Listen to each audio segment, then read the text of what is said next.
மக்களால் போற்றுகின்ற அண்ணன் எடப்பாடியார் ஆட்சி அருமை பெருமை எல்லாம் இன்றைக்கு மக்கள் பேச தொடங்கி இருக்கின்றார்கள்.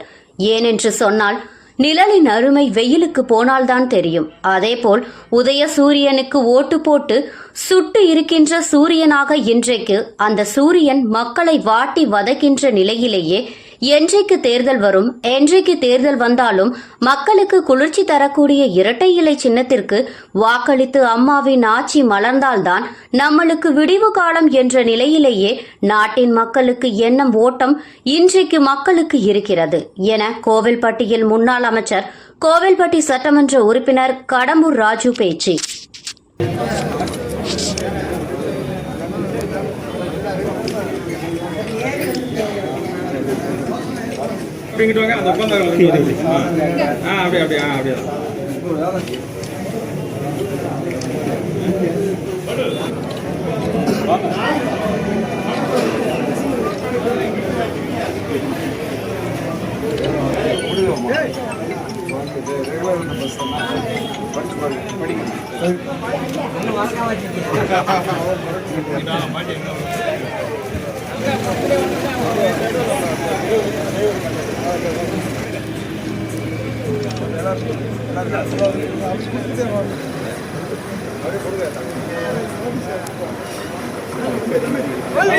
எடப்பாடி தலைமையில் ஆட்சி, புரட்சி தலைவி புகழ்.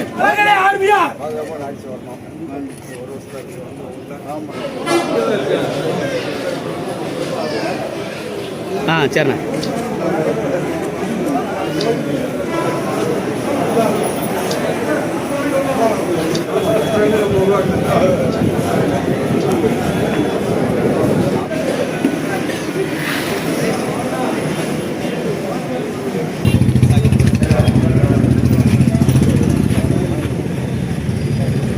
ஒரு இயக்கத்தை ஒரு தொண்டனும் தலைமை தாங்க முடியும் என்ற வரலாற்றை உருவாக்கி சேலம் மாவட்டம் சிலுவம்பாளையம் என்ற கிராமத்தில் கிளைக்கழக செயலாளராக தன்னுடைய அரசியல் பணியை தொடங்கி வரலாற்றை படைத்தவர் அண்ணன் எடப்பாடியார் கழகத்தின் பொதுச்செயலாளர், புரட்சி தமிழர். அப்படிப்பட்ட இயக்கம் அனைத்து இந்திய அண்ணா திராவிட முன்னேற்ற கழகம். அனைத்து இந்திய அண்ணா திராவிட முன்னேற்ற கழகத்திற்கு என்று ஒரு பெரிய வரலாறு உண்டு. ஏனென்று சொன்னால் தலைவர்களால் உருவாக்கப்பட்ட கட்சி தான் மற்ற கட்சிகள் எல்லாம். ஆனால் அனைத்து இந்திய அண்ணா திராவிட முன்னேற்ற கழகத்தை புரட்சி தலைவர் தொடங்கிய நேரத்தில் தொண்டர்களால் தொடங்கப்பட்ட கட்சி என்று சொன்னால் அது அனைத்து இந்திய அண்ணா திராவிட முன்னேற்ற கழகம். 53வது ஆண்டிலே நாம் அடியெடுத்து வைத்து 33 ஆண்டுகள் தமிழகத்தை ஆட்சி செய்த மிகப்பெரிய இயக்கம் என்ற பெருமையோடு நாம் இந்த இயக்கத்தில் பணியாற்றுகின்றோம். இந்த இயக்கத்திற்கு மதுரைக்கும் என்ன தொடர்பு என்று சொன்னால், புரட்சி தலைவர் மதுரையை மிக நேசித்தவர். அது மட்டும் இல்லாமல் மதுரை மேட்டு சுந்தரபாண்டியனாக வளர்ந்தவர், மதுரை வீரனாக இருந்தவர். அந்த மதுரை மண்ணிலே தான் புரட்சி தலைவர் அம்மா அவர்கள் பல அரசியல் பயணங்களை, அரசியல் முடிவுகளை, அரசியல் நிகழ்வுகளை நடத்தி காட்டியவர். அது இன்னைக்கு துண்டு பிரச்சாரம் மூலம், இந்த துண்டு பிரச்சாரத்தில் என்னவென்று சொன்னால், மாற்றாரை நாம் குறை சொல்லுகின்ற, மாற்றாரை வஞ்சிக்கின்ற, மாற்றாரை பேசினால் போற்றப்படுகின்ற எடப்பாடியுடைய ஆட்சியின் அருமை பெருமைகளை இன்றைக்கு மக்கள் பேச தொடங்கி இருக்கின்றார்கள். ஏன்னு சொன்னால் நிழலின் அருமை வேலுக்கு போனதான் தெரியும். அதே போல உதயசூரியன் ஓட்டு போட்டு சுற்று இருக்கின்ற சூரியனாக அந்த சூரியன் இன்றைக்கு மக்களை வாட்டி வதைக்கின்ற நிலையில இன்னைக்கு என்றைக்கு தேர்தல் வரும், என்றைக்கு தேர்தல் உண்டாலும் மக்களுக்கு குளிர்ச்சியான நிழலை தரக்கூடிய இரட்டை சின்னத்திற்கு வாக்களித்து அம்மாவின் ஆட்சி மலர்ந்தால்தான் நமக்கு விடிவு காலம் என்ற நிலையில நாட்டு மக்களுடைய எண்ண ஓட்டம் இன்றைக்கு இருக்கின்றது. 2026 நாம் பெறப்போகின்ற வெற்றி தமிழகத்தில் இன்றைக்கு ஆளுகின்ற கட்சி திராவிட முன்னேற்ற கழகம் மக்கள் விரோத ஆட்சி தூக்கி எறியப்படுவது மட்டுமல்லாமல் எதிர்கட்சி அந்தஸ்தை கூட பெற முடியாத அளவிற்கு இன்றைக்கு மக்களும் தயாராகிவிட்டார்கள். கழக அமைப்பு ரீதியாக 82 மாவட்டங்களில 234 சட்டமன்ற தொகுதிகளிலும் வாரந்தோறும் வெள்ளிக்கிழமைகளில நடைபெற்றுக் கொண்டிருக்கிற இந்த மக்கள் விரோத இதயமும் தமிழகுலசாமி புரட்சி தலைவி அம்மாவுடைய மறு வடிவமாக, மன்னாதி மன்னன் மக்கள் திலகம் பொன்மன தலைவன் புரட்சி தலைவருடைய மறு வடிவமாக இந்த இயக்கத்தை கட்டி காத்து வளர்த்தெடுத்து பாதுகாத்து மீண்டும் சென்ட் ஜார்ஜ் கோட்டையிலே தேசிய கொடி ஏற்றுகிற புரட்சி தமிழர் எடப்பாடியார் அவர்கள் அம்மாவின் மறு வடிவம் புரட்சி தலைவர் மறுவடிவம் என்று சொன்னால் சில பேருக்கு வயிறு பற்றி எரிகிறது. ஏன் உங்களுக்கு பற்று வயிறு எரிகிறது என்று எங்களுக்கு தெரியவில்லை. நம் தாய் தமிழ்நாட்டிலே நீட் தேர்வை ரத்து செய்ய வேண்டும் என்று அனைத்து இந்திய அண்ணா திராவிட முன்னேற்ற கழகம் போராடுகிற போது புரட்சி தமிழர் ஐயா எடப்பாடியார் அவர்கள், நானும் ஒரு அரசு பள்ளியிலே படித்த மாணவன் என்ற உணர்வோடு அந்த உணர்வை வழிகாட்டுதலாக எடுத்துக்கொண்டு இந்த ஏழை எளிய சாமானிய விளிம்பு நிலை மாணவ செல்வங்கள் மருத்துவ மாணவ கனவை நினைவாக்குவதற்காக என் வணக்கத்திற்குரிய கோயில்பட்டி வாழ் பெரியோர்களே, தாய்மார்களே, உங்களிடத்திலே நான் உண்மையை சத்தியம் செய்து சொல்லுகிறேன். இதற்கு தீர்வு காண வேண்டும் என்று பெற்றோர்கள் கோரிக்கை வைக்கவில்லை, மாணவர்கள் போராட்டம் நடத்தவில்லை, சட்டமன்றத்தில் அன்றைக்கு எதிர்க்கட்சி தலைவர் இன்றைக்கு முதலமைச்சராக இருக்கிற ஸ்டாலின் கோரிக்கை வைக்கவில்லை, அமைச்சர் பெருமக்களாக இருக்கிற நாங்களும் கோரிக்கை வைக்கவில்லை. ஏன் இந்த நாட்டிலே யாரும் கோரிக்கை வைக்காமல் அரசு பள்ளியிலே படிக்கிற மாணவ செல்வங்களுடைய மருத்துவ மாணவ கனவை நினைவாக்குவதற்காக இந்தியாவுக்கே வழிகாட்டுகின்ற வகையிலே அம்மாவின் வழியிலே 7.5% இடஒதுக்கீடு தந்த சமூக நீதி காவலர் புரட்சி தமிழர் ஐயா எடப்பாடி அவர்கள். அதுதாங்க சண்டாளர்களை மறுவடிவம் நாங்க சொல்றோம். அம்மாவின் மறுவடிவம் என்று புரட்சி தமிழர் ஐயா எடப்பாடியார் செய்திருக்கிற இந்த புரட்சியை சாதாரணமாக கடந்து விட முடியுமா? இன்னைக்கு 4 வருஷம் ஆச்சு. என்னத்தை கிழிச்சாங்க இந்த திமுக அரசு? 11 அரசு மருத்துவக் கல்லூரியிலே ஒரே ஆண்டிலே தாய் தமிழ்நாட்டுக்கு வாதாடி போராடி பெற்று தந்த தலைவன் புரட்சி தமிழர் ஐயா எடப்பாடி அவர்கள். இந்த 4.5 வருஷம் ஒரு மருத்துவக் கல்லூரி திறந்திருக்குன்னு சொல்லு, நாங்க பொது வாழ்க்கை விட்டே போயிருக்கோம். ஒரு பிரைமரி ஹெல்த் சென்டர் கூட திறக்கல. 11 மருத்துவக் கல்லூரிகள். சாதாரண சாதனையா? இல்ல இந்த திமுக வாய்களிலே பேசி இன்றைக்கு விளம்பர வெளிச்சத்திலே விழாக்களை நடத்தி கொண்டிருக்கிற முத்துவேல் கருணாநிதி ஸ்டாலின் அவர்களே, 11 மருத்துவக் கல்லூரி நீங்க கொண்டு வந்ததற்கு இன்றைக்கு நீங்க பாராட்டு விழா நடத்த வேண்டாம். ஆனா அந்த சாதனையை உங்க சாதனையா சொல்றீங்க பாருங்க, அதுதான் மக்கள் ஏற்றுக்கொள்ள மாட்டாங்க. இப்ப என்னன்னா கொலை அடி சண்டை போடுறாங்க. ஏன் ஏரியா பக்கம் வந்து பாரு, வந்து பாரு, தொட்டு பாரு. மாணவர்களுக்கு கல்விக்கு நிதி பெற்றுத்தர யோகியதை இல்லை. நம்முடைய புரட்சி தமிழர் ஐயா எடப்பாடியார் அவர்கள் 11 மருத்துவக் கல்லூரியை எப்படி இந்த தமிழ்நாட்டு மக்களின் நலனுக்காக எய்ம்ஸ் மருத்துவமனையை இந்த தென் மாவட்டத்திலே பயன்பெறுகிற வகையிலே உருவாக்கி கொடுத்த தலைவர், அதுதான் மக்கள் தலைவர், அதுதான் முதலமைச்சர். இப்ப கல்விக்கு நிதி வாங்கி கொடுறான்னா அண்ணா சாலை பக்கம் வந்து பாரு, தொட்டு பாரு, நான் வீட்டுலதான் இருக்கேன் பாருங்க, நீங்க காட்டுலயா இருக்கும் நாங்க சொன்னோம். கேடுவிட்ட பயில இந்த உதயநிதி ஸ்டாலின் என்ற அறவக்காடு இன்றைக்கு வந்து பாரு, தொட்டு பாரு. பணம் வாங்க முடியாம இங்க நிதி இல்லாம தத்தளிச்சு எடுக்கிற தமிழ்நாடு. மெட்ரோ ரயில் திட்டத்திற்கு நிதி பெற முடியவில்லை. கையாளாத அரசு. இங்கே கல்விக்கு நிதி பெற முடியவில்லை. கல்விக்கு நிதி வாங்கி கொடுங்கன்னா இவங்க என்ன செய்யறாங்க தெரியுமா? வீட்டுக்கு முன்னாடி கோலம் போட்டு போட்டோக்கு போஸ் கொடுத்துட்டு இருக்காங்க, கோலம் போட்டு நடத்திட்டு இருக்காங்க. 38 நாடாளுமன்ற உறுப்பினர்கள், 40 நாடாளுமன்ற உறுப்பினர்களை வைத்துக் கொண்டு கல்விக்கு இந்த மாணவ செல்வங்களுடைய எதிர்காலத்திற்கான அந்த கல்விக்கு நிதி பெற்று தர முடியவில்லை என்று சொன்னால், முத்துவேல் கருணாநிதி ஸ்டாலின் அவர்களே, இந்த கோவில்பட்டியிலே கடம்பூரார் முன்னிலையிலே கேட்கிறேன், புரட்சி தமிழர் ஐயா எடப்பாடியார் வழி நின்று கேட்கிறேன், என்னால் இந்த மாணவ செல்வங்களுக்கு நான் கல்வி பெற்று தர முடியவில்லை. ஆகவே எங்கள் திமுக கூட்டணியை சேர்ந்த 39 நாடாளுமன்ற உறுப்பினர்களை ராஜினாமா செய்கிறேன் என்று அறிவிக்க தயாரா? உங்களால வாங்க முடியல, அப்ப ராஜினாமா பண்ணிட்டு வீட்டுக்கு போ. நீ எதுக்கு நாடாளுமன்றத்துக்கு போற?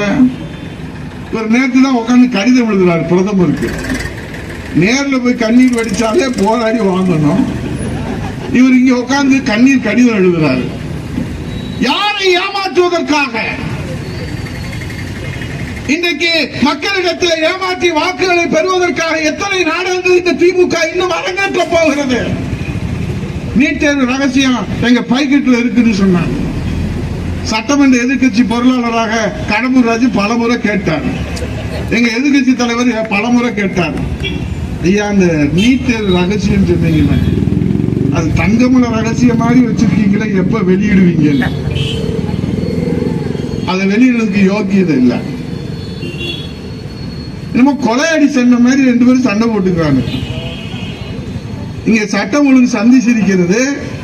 போதைப் பொருள் நடமாட்டம் இன்றைக்கு இந்திய திருநாட்டில் அன்னை தமிழகம் தலை குனிந்து கிடக்கிறது. பெண்களுக்கு பாதுகாப்பு இல்லாத ஒரு நிலை இருக்கிறது. பள்ளிக்கூடத்திலிருந்து பல்கலைக்கழகம் வரைக்கும் பாலியல் வன்கொடுமை இதுவரைக்கும் எங்கேயும் நம்ம பார்த்ததில்லை. தமிழ்நாட்டு வரலாற்றிலே பார்த்ததில்லை, கேட்டதில்லை, படித்ததில்லை. நெஞ்செல்லாம் பதறுது. பெண் குழந்தைகளை பெற்றவர்கள் இந்த நாட்டிலே நெஞ்சம் பதறுகிற வகையிலே இந்த ஆட்சி நடந்து கொண்டிருக்கிறது. மின்சார கட்டணத்தை சத்தியமா சொல்றீங்க. இவர் அமைச்சர், செய்தித்துறை அமைச்சர், 8 ஆண்டுகள் நாங்கெல்லாம் அமைச்சர் இருந்தோம். முதலமைச்சருக்கு அழுத்தம் வரும், கேபினெட்டை கூட்டுவாரு, இந்த மாதிரி அழுத்தம் வந்திருக்கு. ஆனாலும் மக்கள் மீது சுமையை திணிக்க கூடாது, நம்மளே அரசே அந்த பொறுப்பை ஏற்றுக்கொள்ள வேண்டும் என்று 8 ஆண்டு 1 பைசா கூட மின்சார கட்டணம் உயர்த்தல. ஆனா ஸ்டாலின் என்ன செஞ்சா தெரியுமா? வீட்டுக்கு முன்னாடி கருப்பு சட்டையை போட்டுக்கிட்டு ஏத்தாதே ஏத்தாதே மின்சார கட்டணத்தை ஏத்தவே இல்லடா, நாங்க உயர்த்தவே இல்லடா, அதெல்லாம் முடியாது, நீங்க ஏத்த போறீங்க, ஏத்தாதே ஏத்தாதே மின்சார கட்டணத்தை ஏத்தாதே. கூட வேற அவங்க மனைவி மகனை வேற வச்சுக்கிட்டாரு. நம்ம என்னத்தை பேசுறது? சரி, இப்படி போராடினாரு முத்துவேல் கருணாநிதி ஸ்டாலின். கொரோனாவிலே பாதிக்கப்பட்ட இந்த மக்களுடைய வாழ்வாதாரம் பாதுகாக்கப்பட வேண்டும் என்று சொன்னாரே என்று நினைத்தால், வந்தவுடனே ஒரு முறை இல்லைங்க, இந்த 3 ஆண்டுகள்ல 3 முறை மின்சார கட்டணத்தை ஏற்றிய இந்தியாவிலே ஒரே முதலமைச்சர் இந்த முத்துவேல் கருணாநிதி ஸ்டாலின். நீ எதுக்கு போராட்டம் நடத்துற எங்களுக்கு தெரியல. 3 மணி நேரம் பேசுறாரு மாண்புமிகு எதிர்கட்சி தலைவர். இந்த தமிழ்நாட்டில் இருக்கிற சட்ட ஒழுங்கு பிரச்சனை, போதைப் பொருள் நடமாட்டம், பாலியல் வன்கொடுமை, விலைவாசி உயர்வு, இப்படி பாதுகாப்பற்ற சூழ்நிலை இருக்கிறது.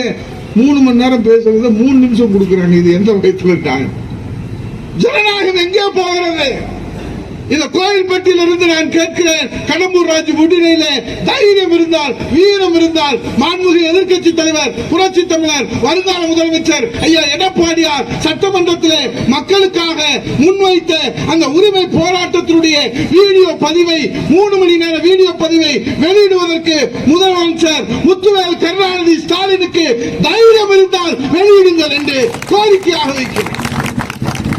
வெளியிட மாட்டீங்க. ஜனநாயகம் செத்து போய்விட்டது.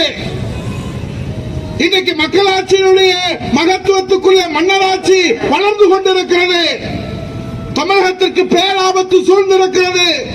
ஜனநாயகம் கேள்விக்குறியாயிருக்கிறது. அதனால் இந்த கொளுத்துகிற வெயிலிலே இங்கே கடம்பூர் ராஜு, சின்னப்பன், மோகன் போன்றவர்கள், பெருமாள் போன்றவர்கள் நீதியிலே நின்று நாங்கள் குரல் எழுப்பிக் கொண்டிருக்கிறோம். இது தமிழ்நாட்டு மக்களுக்காக, தமிழ்நாட்டு மக்களுடைய உரிமைக்காக. மன்னாதி மன்னன் மக்கள் நலகம் பொன்மன தலைவன், புரட்சி தலைவர் தொடங்கினாரே அண்ணா திராவிட முன்னேற்ற கழகம் என்கிற மாபெரும் மக்கள் இயக்கத்தின் சார்பில், புரட்சி தலைவர் அம்மா அவர்கள் வளர்த்தெடுத்தாரே அந்த இயக்கத்தின் சார்பிலே இன்றைக்கு ஜனநாயகத்தை காப்பாற்றுவதற்காக, மக்களாட்சியை மலரச் செய்வதற்காக இந்த துண்டு பிரசுரங்களை வீதி வீதியாக 6 கோடியே 30 லட்சம். ஆனால் இன்றைக்கு திமுகவில் என்ன நடைபெறுகிறது?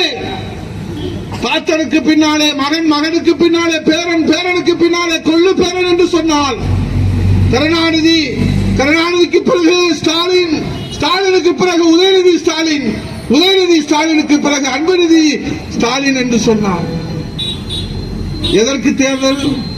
இந்திய அரசியலமைப்பு சட்டத்திலே நீங்கள் திருத்தம் செய்து இனிமேல் தமிழ்நாட்டிலே பொது தேர்தல் நடத்த தேவையில்லை, இனி கருணாநிதி குடும்பம் தான் இந்த தமிழ்நாட்டை ஆளும் என்று பட்டயம் வேண்டுமானால் போட்டுக் கொடுத்து விடலாமா? முத்துவேல் கருணாநிதி ஸ்டாலின் அவர்களே, வருகிற தேர்தலிலே இந்த தமிழ்நாட்டு மக்களை நீங்கள் குறைத்து மதிப்பிட்டு இருக்கிறீர்கள். வாரிசு அரசியலை இங்கே விதைத்திருக்கிறீர்கள், இங்கே மன்னராட்சியை நீங்கள் விதைத்திருக்கிறீர்கள். இதற்கு பாடம் புகட்டுவதற்கு உங்கள் தலைமையிலான மன்னராட்சிக்கு முடிவு கட்டி புரட்சி தமிழர் ஐயா எடப்பாடியார் தலைமையிலே மக்களாட்சிக்கு மகுடம் சூட்டுவதற்கு தமிழ்நாட்டு மக்கள் தயாராகிவிட்டார்கள்.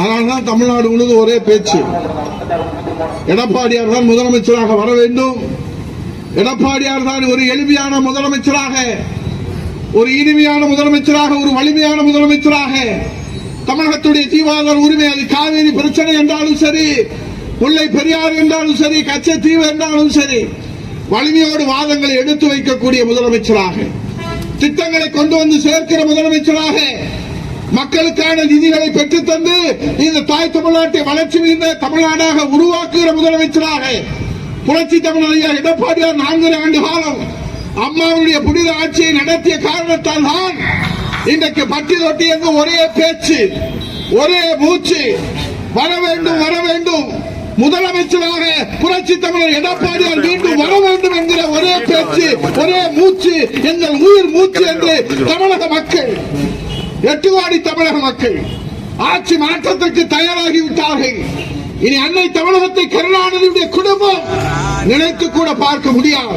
இனி அன்னை தமிழகத்தை எளியவர், தூயவர், பண்பாளர் நம்முடைய புரட்சி தமிழர் எடப்பாடியுடைய தலைமையிலே தான் இந்த தாய் தமிழ்நாடு வளர்ச்சி பெறும் என்கிற முடிவுக்கு தீர்க்கமாக உறுதியாக தமிழ்நாட்டு மக்கள் வந்திருக்கிறார். இன்றைக்கு தமிழ்நாடு கடன் சுமையிலே முதன்மை மாநிலம், திட்டங்கள் இல்லை, ஆனால் விளம்பர வெளிச்சத்திலே இன்றைக்கு ஜனநாயகத்தை குழி தோண்டி புதைத்துக் கொண்டிருக்கிற திமுக அரசுக்கு பாடம் புகட்ட வேண்டும். 7.5%, 11 மருத்துவக் கல்லூரி, குடிமராமத்து திட்டம், 2000 அம்மா மினி கிளினிக், மடி கணினி திட்டம், தாலிக்கு தங்கம் திட்டம், அம்மா உணவகம், பட்டியலிட்டே போகணும். இப்ப என்ன நடக்குது? ஒரு சார்ஜ் ஷீட் கூட போட்டு நீதிமன்றத்தில் தாக்கல் செய்ய தெரியல. அதனால்தான் இன்றைக்கு நீதிமன்றத்தினுடைய கடும் கண்டனத்திற்கு இந்த திமுக அரசு வந்திருக்கிறது என்று சொல்லி இந்த கோயில்பட்டி மாநகரத்தினுடைய மக்களே, நீதிமான்களே, மக்கள் தீர்ப்பு மகேசன் தீர்ப்பு, மக்கள் தொண்டே மகேசன் தொண்டு என்று உழைத்து வருகிற அனைத்து இந்திய அண்ணா திராவிட முன்னேற்ற கழகம், இது உங்கள் இயக்கம், இது மக்களுக்கான இயக்கம், மக்களுக்காக உழைக்கின்ற இயக்கம். அதனால்தான் இத்தனை கல்லடியும் சொல்லடியும் அண்ணா திராவிட முன்னேற்ற கழகத்திற்கு வருகிறது. ஏன் அண்ணா திராவிட முன்னேற்ற கழகத்திற்கு மட்டும்? என்றால் இந்த நாட்டில் எத்தனை கட்சிகள் இருக்கிறது, ஆனால் அண்ணா திராவிட முன்னேற்ற கழகத்திற்கு மட்டும் இத்தனை கல்லடிகளும் சொல்லடிகளும் வருவதற்கு காரணம், இது மக்கள் செல்வாக்கு பெற்றிருக்கிற, மக்களால் ஆதரிக்கிற, மக்கள் நேசிக்கிற இயக்கம், மக்களுக்காக உழைக்கிற இயக்கம். இது மாபெரும் மக்கள் இயக்கம். இது மனிதனால் தொடங்கப்பட்ட இயக்கம் அல்ல. மனித புனிதர் மன்னாதி மன்னன் மக்கள் திலகம் பொன்மன தலைவர் புரட்சி தலைவர் தொடங்கிய இயக்கம், அம்மா வளர்த்தெடுத்த இயக்கம், இந்தியாவிலே 3வது மாபெரும் இயக்கம். இந்த அண்ணா திராவிட முன்னேற்ற கழகத்திற்கு யாரும் சேதாரம் ஏற்படுத்திவிட முடியாது. ஏனென்றால் இந்த இயக்கத்திற்கு பாதுகாப்பு அரணாக இந்த 8 கோடி தமிழர்கள் இந்த இயக்கத்தை பிள்ளையை காத்தது போல் தாயாக இருந்து காக்கிற காரணத்தினாலே அண்ணா திராவிட முன்னேற்ற கழகம் மீண்டும் அம்மாவின் ஆட்சி புரட்சி தமிழர் எடப்பாடியார் தலைமையிலே மலரும் மலரும் என்று